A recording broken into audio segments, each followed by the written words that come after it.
Instagram స్క్రోలింగ్‌లో చూసానండి. ఒక doctor గారేమో ఇక్కడ చిన్న పిల్లలకి తాడ మీద ఆయిల్ పెట్టొద్దని చెప్తున్నారు.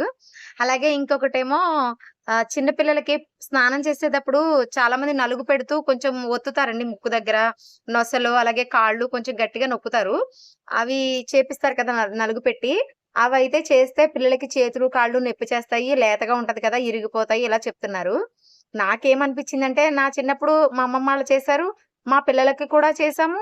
అందరికి ఇలా చేసాము. అందరం బానే ఉన్నాము. మరి ఇరిగిపోలేదు. ఇప్పుడెందుకు ఇరిగిపోతాయో నాకర్థం కాలేదు.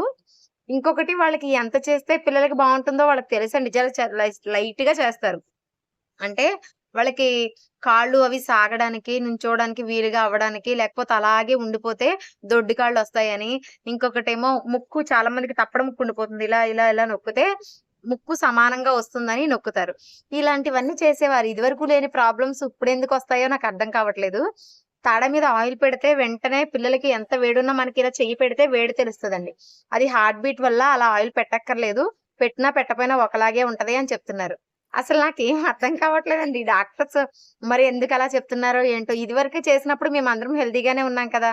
ఇప్పుడు పిల్లలు కూడా హెల్తీగానే ఉంటారు కదా! అలాంటివి చేస్తే. ఎందుకు హెల్తీగా ఉండరు? ఏం అర్థం కావట్ల.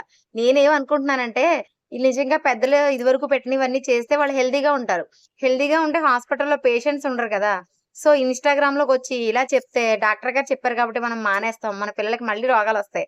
మళ్ళీ వాళ్ళకి క్యాషొస్తది. ఇది నా అభిప్రాయం. మీ అభిప్రాయం ఏంటి కామెంట్ సెక్షన్‌లో తెలియజేయండి.